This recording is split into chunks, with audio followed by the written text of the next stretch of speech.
mga nakasisindak na halimaw at kakaibang nilikha sa lapi at nakatagong kayamanan. Mga lugar na puno ng kadiliman at misteryo. Nababalot ng hiwaga ang mga mundong lingid sa ating kaalaman at may iilang natatanging nilalang na naaakit sa hiwagang yun. Sila ay kilala bilang mga hunter.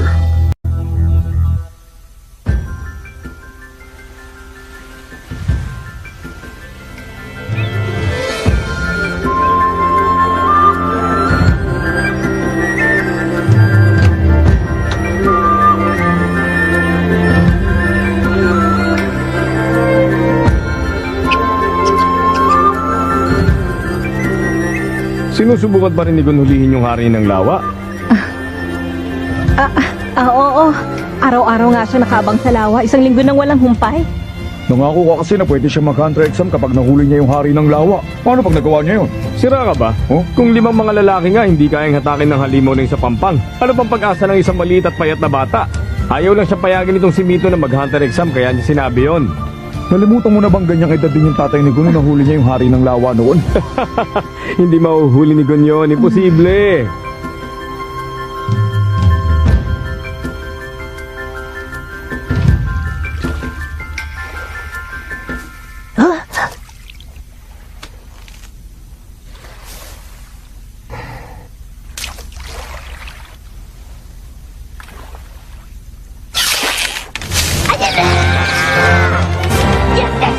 Huli rin kitang sa wakas!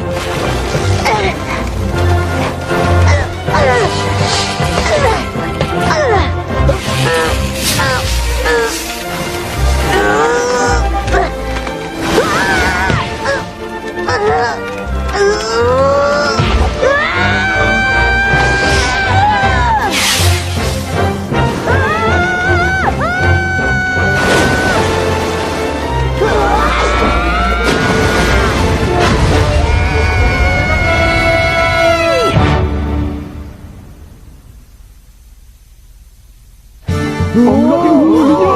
Yan ba yung pinaguli ang hari ng lawa? 20 taon din natin hindi nakita yan ah! Sabi sa inyo eh! Tatay din ni Gon ang nakahuli niyan dati! Tunay nga silang mag-ama! Nahuli na ni Gon! Hindi ako makapaniwalang nahuli niya talaga! Nakita mo ba ito, Mito?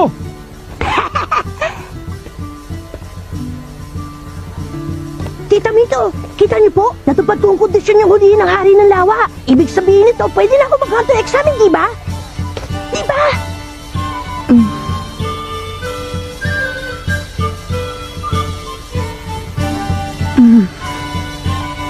Gagalingan ko po, asahan niyo yun. Magiging hunter din ako, pangako!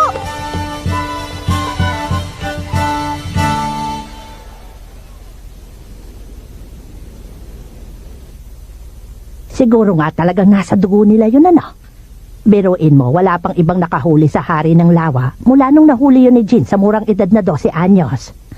At ngayon, anak naman niyang si Gon na nakahuli sa edad na 12 anyos din. Pareho ang sigla at kislap ng mga mata nila, hindi ba? Magkatulad talaga sila.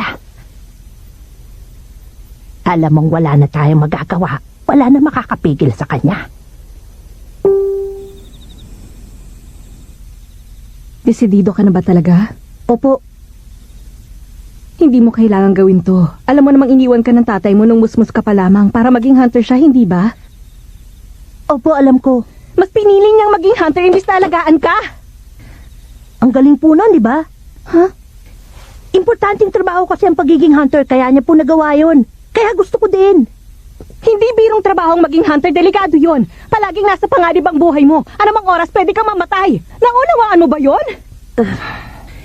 Hindi po, Tita Mito. Pero gusto ko pong maintindihan.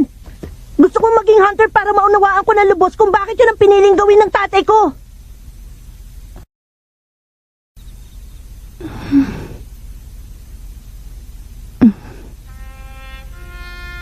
Ay, suko na ako. Mana ka talaga sa kanya.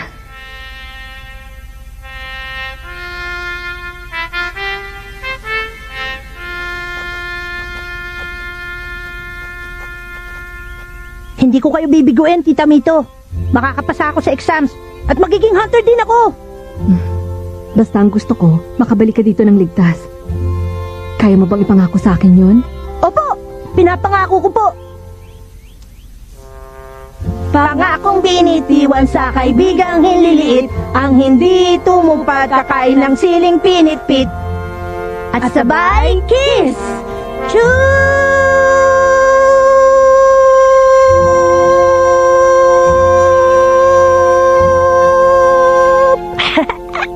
Oh, ha?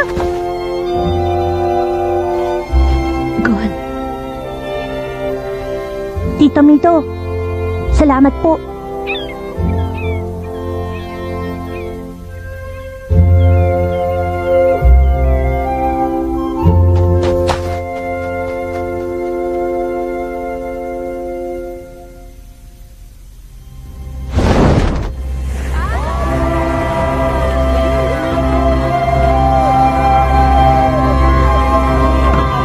Dapat magbalik mo rito, hanggang ka na ha! Ipakita mo sa kanila anak ka talaga ng tatay mo, Gon!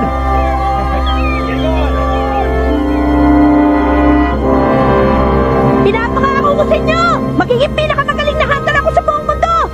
At kapag naging number 1 na ako, babalik ako. Kaya hintayin yung araw na yan.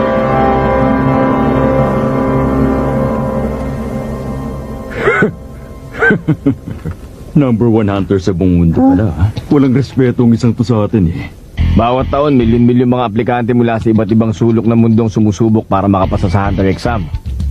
Pero mabibilang mo lang sa daliri ng kamay mo nakakapasa. Kaya huwag kang pakasisiguro sa mga sinasabi mo, bata.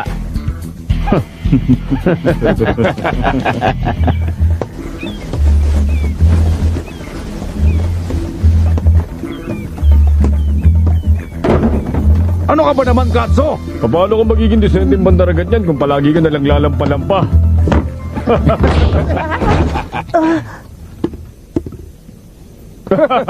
Hoy, bawal ang tutulog-tulog sa trabaho. Ano ba tang iingay nyo? Balik na sa trabaho. Opo. Ikaw, hindi mo ba ako narinig? Huwag kang babagal-bagal, kilos na. Opo, Kapitan. Sandali lang. Naiwan. Salamat.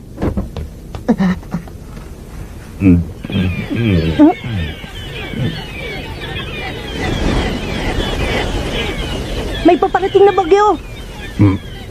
Paano mo naman nalaman yon, bata? Kasi po, yun ang sinasabi ng mga ibon. Talaga? At saka...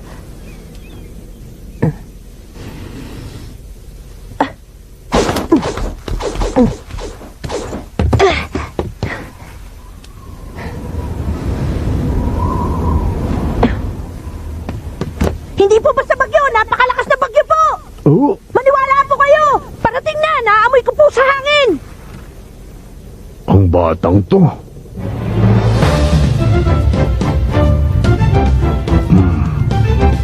Ang mga matang yan, maaari kaya saang...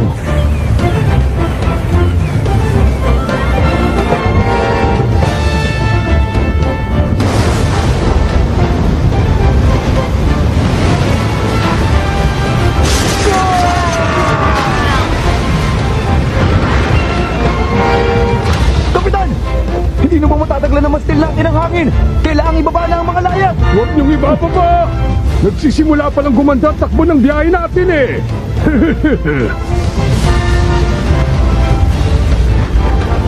Kapit ng maigi! Totong liko sa kaliwa!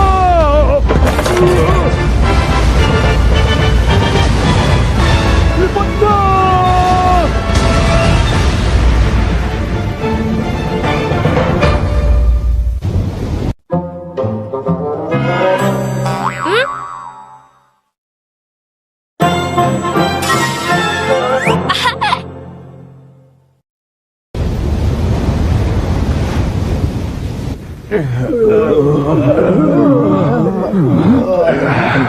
Wala naman palang sinabi sa akin yung bagyong yun eh. Oy, ikaw muna sa timon. Ay, opo! Pambihira. Ang lambot naman ng tripulanting napunta sa barkong to. Pati mga aplikante, wala ni isang makatay.